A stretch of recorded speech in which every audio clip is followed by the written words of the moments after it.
나무를 심은 사람 2탄을 읽어드리겠습니다. 41페이지부터입니다. 나는 거기서부터 걸어갔다. 전쟁이 끝난 지 얼마 안 되어 아직 생명이 활짝 피어나지는 못했지만 라자로는 무덤 밖으로 나와 있었다. 아래쪽 산 중턱에 어린 보리와 호밀이 자라는 밭들이 보이고 좁은 골짜기들에는 파릇한 풀들이 자라나 있었다. 그 지방 전체가 건강하고 여유롭게 빛나기까지는 그로부터 8년밖에 걸리지 않았다. 1913년 폐허했던 자리가 벽을 산뜻하게 칠한 농가가 들어서서 행복하고 안락하게 들어가고 있음을 보여주고 있었다. 눈과 비가 숲에 스며들어 말라버린 샘들이 다시 흐르기 시작했다. 사람들이 물길을 만들었다. 작은 단풍나무 숲속 농장 옆에는 맑은 샘물이 솟아 싱싱한 박하 풀잎 위로 흘러넘쳤다. 말들이 조금씩 되살아났다. 땅값이 비싼 평야지대에서 찾아든 사람들이 뿌리를 내리면서 젊음과 활기찬 모험 정신을 불러일으켰다. 길에서는 건강한 남자와 여자들, 다시 시골 축제를 즐기며 웃게 된 소녀를 볼 수 있었다. 즐거운 생활로 몰라보게 달라진 토박이들과 새로운 사람들을 합쳐 10,000명도 넘는 사람들이 엘자르 부피의 노인 덕분에 행복하게 살고 있다. 단 한 사람의 육체적 정신적 능력만으로 이 볼모지에서 가난이 솟아난 것을 돌이켜보면 인간에게 주어진 힘이란 아무래도 놀랍다는 생각이 든다. 여러분 이 그림책을 다 보여주면서 읽어드리고 싶었는데 너무 장수가 많아서 못 보여드렸습니다. 이게 이 그림책 한번 보시겠어요? 그림이 너무 잘 그려져 있는데요. 이 주인공의 모습입니다. 주인공의 모습을 보여드렸습니다.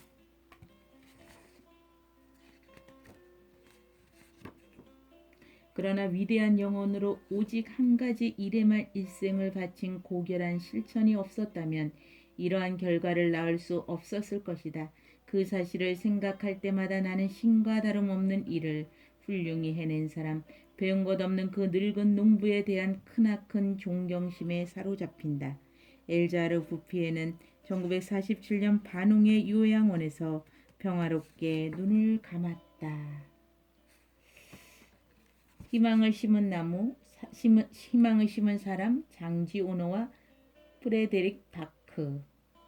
장지오노의 나무를 심은 사람은 1953년 처음 발표된 이래 약 50년에 걸쳐 여러 나라 말 13가지의 언어로 옮겨져 세계적으로 널리 익히고 있는 단편 소설을 그림책으로 만들었습니다. 뛰어난 문학 작품으로 읽힐 뿐만 아니라 청소년들을 위한 정신, 정서 교육 및 생태 환경 교육 자료로서 어른들에게도 향기 그윽한 묵상 자료로 읽히고 있습니다. 이 작품은 작가 자신의 체험을 바탕으로 하여 씌워진 것이라고 합니다. 장지호는 오트 프로방스의 산지를 여행하다가 한 특별한 사람을 만났는데 그 사람은 혼자 사는 양치기였습니다. 끊임없이 나무를 심어 황폐한 땅을 숲으로 바꾸어가고 있었다고 합니다. 작가는 여기에서 큰 감명을 받아 이 작품의 초고를 썼으며 그 후 약 20년 동안이나 원고를 다듬어 책으로 폈다고 합니다. 몇 년 동안요? 20년 동안이나 원고를 다듬어 책으로 폈습니다. 이 작품을 쓴 장지오노는 1895년 프랑스 남부 오트 프로방스의 소도시 마노스크에서 태어났습니다. 그의 아버지는 조그만 구두 수선집을 하는 사람이었고 가난하여 제대로 교육을 받지 못하고 16세 때부터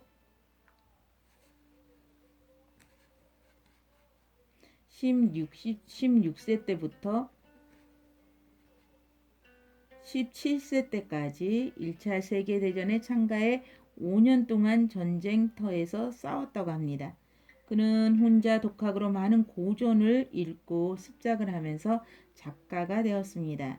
1929년 34세 때 첫 작품을 언덕을 발표하면서부터 기대를 모았는데요. 특히 앙드레 지드로부터 특별한 총만응을 받았다고 합니다. 그 후 그는 1970년에 세상을 뜨기 전까지 약 30편의 소설, 에세이, 시나리오를 써서 20세기 프랑스의 가장 뛰어난 작가 중에 한 사람이 되었습니다. 지오노가 프랑스 문학에 차지하고 있는 위치는 그가 1953년 모나코상을 받았고 1954년 아카데미 콩쿠르의 회원으로 선출되었으며 한때 노벨 문학상 후보로 이름이 오르내린 데서도 잘 드러나고 있습니다. 이 책의 일러스트를 그린 프레데릭 바크는 아카데미 단편 영화상을 2번이나 받은 세계 애니메이션 영화계의 큰 별입니다. 그는 나무를 심은 사람을 읽고 너무 큰 감동을 받아 영화로 만들게 되었다면서 이렇게 말했습니다. 이 작품은 헌신적으로 자기를 바쳐 일한 한 사람의 이야기입니다. 이 작품의 주인공은 나무를 심는 것이 마땅히 해야 할 중요한 일이라는 것을 알았습니다. 그리고 오랜 세월에 걸친 자신의 노력이 헐벗은 대지에 그 위에 살아갈 사람들에게 유익한 결과를 가져오리라고 확신했습니다. 그는 아무런 보상도 바라지 않고 그의 일을 계속했습니다. 그는 대지가 천천히 변해가는 것을 보는 것만으로도 행복을 느꼈다고 합니다.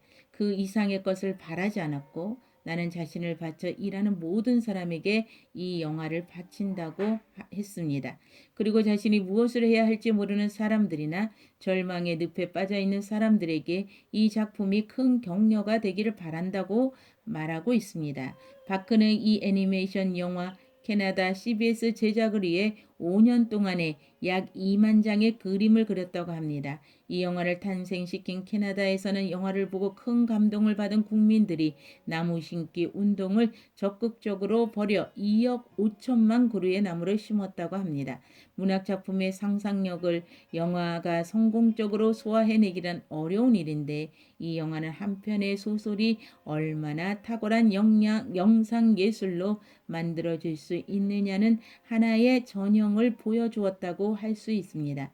따라서 예술적인 완성도가 절정에 이른 애니메이션 영화가 어떤 것인지 알려면 이 영화를 꼭 보아야 합니다. 다행히도 이 영화는 우리말로도 제작되어 있어 큰 감동을 주면서 널리 시청되고 있습니다. 여러분들도 이 영화를 꼭 보십시오. 이 책에 실린 그림들은 이 영화의 애니메이션 그림들 가운데 소설의 내용에 해당하는 것들을 뽑아 프레드릭 바크 자신이 책에 맞게 다시 손을 본 것입니다.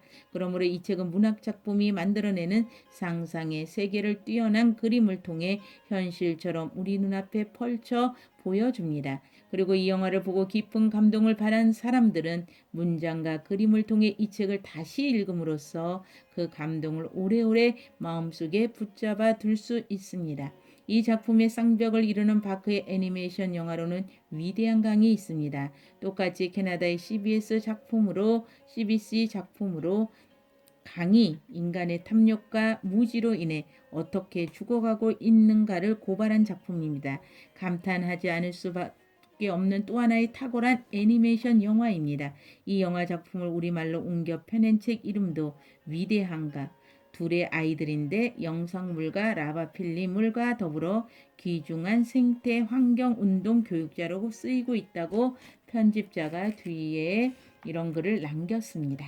여러분, 두 편으로 나무를 심은 사람을 단편 소설을 여러분들에게 읽어드렸습니다. 그림책으로 보면 그림이 너무나 아름답게 또 그림을 너무나 잘 그려져 있습니다. 그래서 이 책을 보고 저는 그림책의 힘이 얼마나 위대한 것인지를 깨닫게 해주었고 제 인생 그림책으로 선정했습니다. 자, 나무를 심은 사람들을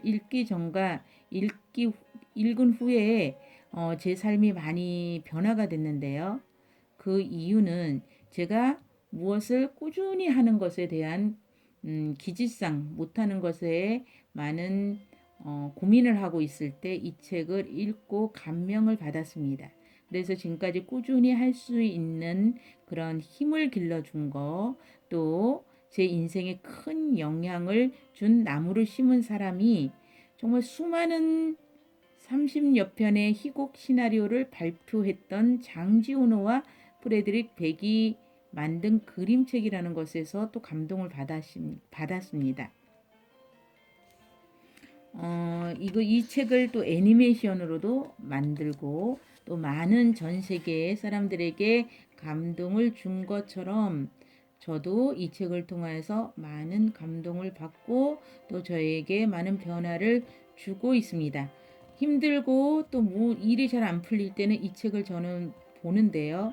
너도 밤나무를 생각합니다. 끝없이 땅을 뒤덮을 정도가 될 정도로 노인은 계속해서 나무를 심는 것을 볼 수가 있습니다. 우리가 어떤 일을 할 때 끊임없이 대가를 바라지 않고 이 노인처럼 할 수 있을까? 노인이 40년 가까이 씨앗과 묘목을 심고 가꾼 덕분에 황폐했던 곳이 1만 명이 넘는 사람들이 생활을 하는 풍요로운 곳으로 변했다고 이 책은 말하고 있는데요. 정말 중년이 된 청년은 위대한 홍과 고결한 인격을 지닌 노인의 끈질긴 노력과 열정에 감동받고 큰 존경심을 품었다고 이 책에서 말하고 있습니다. 자, 노인은 도토리를 심으며 사람들의 본성이 회복되고 또 더불어 살아가는 세상이 되기를 소망했을 것입니다. 32년 동안의 노력으로 척박한 황무지가 1만 명의 주민이 사는 풍요로운 곳으로 변화되는 모습을 그림책으로 읽으면서 그림을 보면서 제 마음에는 이 작가의 또 이분의 그 사랑, 인류에 대한 사랑, 또 결국 세상을 향한 사랑이 정말 내 마음속에 많이 다가왔습니다. 이 노인에게 배운 것은 첫 번째 확신이었습니다. 노인은 거의 말이 없었다는 거, 또 혼자 사는 사람들이 특징이 있지만 노인에게서는 왠지 모를 자신감과 확신이 느껴졌다는 확신이 있었고요. 또 노인에게 제가 배울 것은 정돈이었습니다. 노인의 살림살이가 가지런히 정돈되었다고 합니다. 제가 가장 못하는 게 정리정돈인데요. 이 책을 보면서 많은 깨달음도 있었고 또 이렇게 정리정돈하는 삶이 얼마나 중요한가를 깨닫고 실천하고 있습니다. 바닥도 말끔히 청소되어 있었고 또 총에는 기름칠이 되어 있었고 노인의 옷에는 단추가 단단히 달려 있고 기운 자국이 보이지 않도록 세심하게 기워져 있었다고 정돈에 대한 것을 이렇게 책에서 표현하고 있습니다. 또 저에게 큰 감명을 준 것은 정성이라는 키워드였습니다. 노인은 조그만 자루를 가져와 식탁 위에 도토리를 쏟아 놓았고 그리고는 도토리를 하나하나를 주의 깊게 살펴보며 좋은 것과 나쁜 것을 정성껏 골라내기 시작했다고 합니다. 제법 굵고 좋은 도토리가 한 켠에 쌓이자 노인은 다시금 작은 것과 금이 간 것을 골라내며 아주 자세히 정성껏 살폈다고 합니다. 제 삶에서도 이 정성이 필요한 것 같아서 이 책을 읽으면서 정성이 가지고 온 큰 기적을 발견하고 저도 모델링 하기로 했습니다. 또 노인은 10만 개의 도토리 중 2만 개가 싹이 텄고 2만 개 중 절반은 들쥐나 다람쥐가 갉아먹거나 우리가 알 수 없는 신의 뜻으로 잃게 될 것이라고 내다보았습니다. 노인은 하나님께서 목숨을 부지해 주신다면 앞으로 30년 동안 많은 나무를 심을 테니 1만 그루는 바다의 물 한 방울과 같을 거라고 담담하게 말하는 인생의 달관자를 이 나무를 심은 사람을 통해서 배웠습니다. 자, 고난을 또 배웠는데요. 노인은 한때 평야지대에서 농장을 소유하고 살았지만 하나뿐인 아들과 아내를 연달아 잃고 고적한 곳에서 외롭게 사는 외롭게 사는 것이 아니라 그곳을 외롭게 사는 삶을 결정한 것이 아니라 정말로 이곳을 바꿔보기로 결심하는 그 모습이 굉장히 마음속에 다가왔습니다. 또 규칙적이고 평화로운 노동과 높은 곳의 상쾌한 공기, 검소한 식사, 무엇보다 마음의 평화 덕분에 노인은 위험이 느껴질 만큼 건강했습니다. 노인은 나무에 대해 누구보다도 잘 알고 있어 스스로 행복해지는 훌륭한 방법을 발견한 거야. 저는 이 구절이 또 가장 마음에 와닿았는데요. 노인은 나무에 대해 누구보다도 잘 알고 있다. 제가 하는 일을 내가 그림책을 지금 공부하고 있고 여러 가지 공부하는 일에 대해서 누구보다 잘 알고 있는가 질문하는 시간 또 내 마음속에 두드려 보았습니다. 스스로 행복해지는 훌륭한 방법. 스스로 행복해지는 훌륭한 방법을 발견하라고 말하고 있습니다. 저는 지금도 유튜브를 제대로 잘 찍지도 못하고 편집도 못하지만 제가 스스로 행복해지기 위해서 훌륭한 방법 중에 하나가 이렇게 책을 읽고 또 유튜브를 찍는 것입니다. 그래서 반복하다 보면 저도 잘할 날이 있겠죠. 모든 것이 변해 있습니다. 세차고 건조한 돌풍은 부드러운 산들바람이 되어 향기를 싣고 불어왔습니다. 연못으로 흐르는 진짜 물소리가 들리고 사람들이 만든 샘에 물이 넘쳐났습니다. 무엇보다 감동적인 것은 생가에 심어놓은 보리수가 잎이 무성하게 자랐다는 사실입니다. 나무는 부활의 상징이었습니다. 여기에서 변화를 보았습니다. 우리 인생에 정말 이 주인공처럼 변화되기 위해서는 어떻게 해야 될 것인가를 생각하는 시간이었습니다. 또 평야 지대에서 온 사람들이 뿌리를 내리면서 마을은 활기가 넘쳤습니다. 길에는 건강한 남자와 여자들, 시골 축제를 즐기며 웃는 소년, 소녀들을 쉽게 볼 수 있었습니다. 노인 덕분에 1만 명도 넘는 사람들이 행복하게 살게 되었다고 이 책에서 말하고 있습니다. 나 때문에 몇 명이나 행복해지는가? 저는 그림책을 통해서 또 저를 만나는 사람마다 그림책으로 행복을 주고 싶습니다. 이분의 1만 명이 넘는 사람들에게 행복을 준 것에 대해서 말씀하고 있는데 또한 이 책을 통해서 우리는 어떤 누구에게 행복을 주기 위해서 지금 무엇을 하고 있는지 생각해 보는 시간을 가졌습니다. 노인과 같이 한 사람의 헌신으로 인해 사람과 세상을 변화시킨다는 이야기. 한 영혼이 천하보다 귀하다는 말씀도 생각이 났습니다. 자, 이 책을 통해서 그런 현실을 찾았습니다. 현실 속에서 이 노인을 통하여서 숭고한 삶을 보면서 정말로 지금도 숭고한 사랑으로 많은 사람을 감동시키는 사람들이 떠오르기도 했습니다.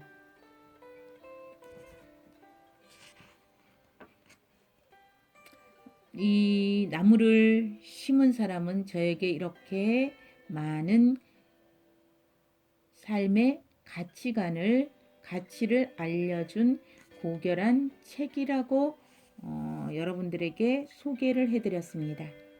정말 나무를 심은 사람처럼 우리도 모두를 위한 행복을 주는 이 주인공을 통하여서 여러분들도 행복을 주는 사람들이 되시기를 바라겠습니다. 감사합니다.